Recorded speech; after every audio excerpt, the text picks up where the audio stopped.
सागर जिले के जालंधर में इस समय जमीन से निकले शिवलिंग के दर्शन करने के लिए कई गांव के लोग दूर दूर से पहुंच रहे हैं। यहां पर एक बरगद के पेड़ की जड़ों में खुदाई करने पर छोटे बड़े मिलाकर 8 शिवलिंग निकले हैं। वहीं इस मामले में पुरातत्वविद दाताओं के द्वारा चौंकाने वाला खुलासा हुआ है। रोहित मोबाइल, सबसे कम रेट की गारंटी, थोक रेट में 0% फाइनेंस में मोबाइल और इलेक्ट्रॉनिक आइटम उपलब्ध। खाद गोदाम के पास मकरोनिया चौराहा सागर। उनका मानना है कि यह 11वीं शताब्दी में परमार कालीन राजवंशों के द्वारा निर्मित कराई गई शिवलिंग है, जो शैव धर्म को मानने वाले थे। अगर शिवलिंग मिला है तो इसके आसपास कहीं मंदिर भी होगा जो जमीन में भूमिगत हो गया है। अगर इस इलाके में सर्वेक्षण और उत्खनन का कार्य किया जाए तो परमार कालीन मंदिर के अवशेष और शिवलिंग मिल सकते हैं। इसलिए जिला प्रशासन और जिला पुरातत्व विभाग ऐसा कराए तो इसके साक्ष्य मिल सकते हैं। सागर के डॉक्टर हरि सिंह गौर केंद्रीय विश्वविद्यालय में पुरातत्व विभाग के विभाग अध्यक्ष डॉक्टर नागेश दुबे इसको लेकर कहते हैं कि इसमें जो प्रमुख शिवलिंग है वह पूर्व मध्यकाल का लगता है, जो 11वीं और 12वीं शताब्दी का रहा होगा। निश्चित रूप से यह क्षेत्र परमारों का क्षेत्र रहा है। परमार राजवंश का इस भूभाग पर शासन रहा है। यहाँ पर परमार कालीन अन्य मंदिर भी प्राप्त हुए हैं। सबसे बड़ा प्रमुख शिवलिंग है वो मुझे पूर्व मध्यकाल का लगता है, लगभग 11वीं-12वीं शताब्दी का रहा होगा जी। और निश्चित रूप से जो यह क्षेत्र रहा है, परमारों का क्षेत्र रहा है, परमार राजवंश का इस भूभाग पर शासन रहा है। और यहाँ पर परमार कालीन और अन्य मंदिर भी यहाँ प्राप्त हुए हैं, जैसे राहतगढ़ में परमार कालीन अभिलेख मिला है। इसके बाद राहतगढ़ के पास जो शिव मंदिर है उसमें वो भी परमार कालीन माना जाता है।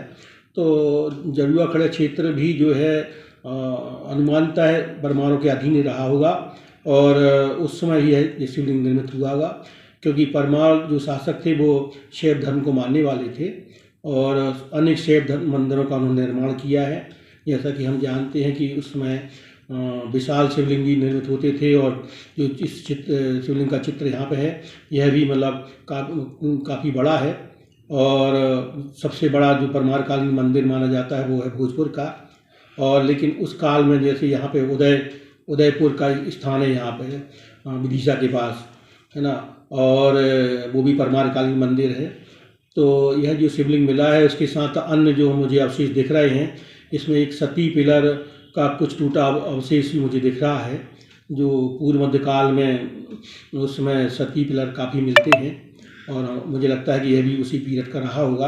अन्य शिवलिंग जो है वो बाद के पीरियड के हो सकते हैं, लेकिन जो मुख्य शिवलिंग है वो निश्चित रूप से पूर्व मध्यकाल का रहा होगा। और भी यदि इस क्षेत्र में सर्वेक्षण या उत्खनन कार्य किए जाएँ तो मुझे लगता है कि परमार कालीन मंदिरों के अवशेष यहाँ पे होंगे। और यह शिवलिंग यह दर्शित करता है कि निश्चित रूप से जिस मंदिर में यह शिवलिंग रहा होगा वो भी इसी कहीं क्षेत्र में भूमिगत हो गया है। और यदि उसके बारे में उत्खनन कार्य या सर्वेक्षण कार्य से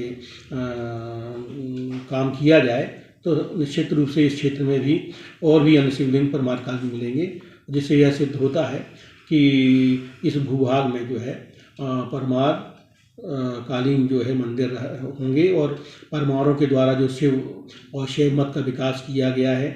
हालांकि वो सहिष्णु धर्म को मानने वाले थे, सहिष्णुतापूर्ण व्यवहार करते थे, अन्य धर्मों का भी उन्होंने सम्मान किया है, लेकिन मूलतः वो शैव धर्म को मानने वाले थे, जिसका जो एक प्रमाण यहाँ पर हमको पुरातात्विक प्रमाण मिला है। इसमें जिला प्रशासन या जिला पुरातत्व विभाग इस संबंध में आगे कार्रवाई करे तो और अन्य साक्ष्य मिल सकते हैं। मनोज राय, सागर टीवी न्यूज। रोहित मोबाइल, सबसे कम रेट की गारंटी, थोक रेट में 0% फाइनेंस में मोबाइल और इलेक्ट्रॉनिक आइटम उपलब्ध। प्रथम शॉप सरस्वती मंदिर के पास सराफा बाजार सागर। द्वितीय शॉप खाद गोदाम के पास मकरोनिया चौराहा सागर। तृतीय शॉप हीरो शोरूम के पास भगवानगंज सागर। Mobile number 8839393058, 8818815881।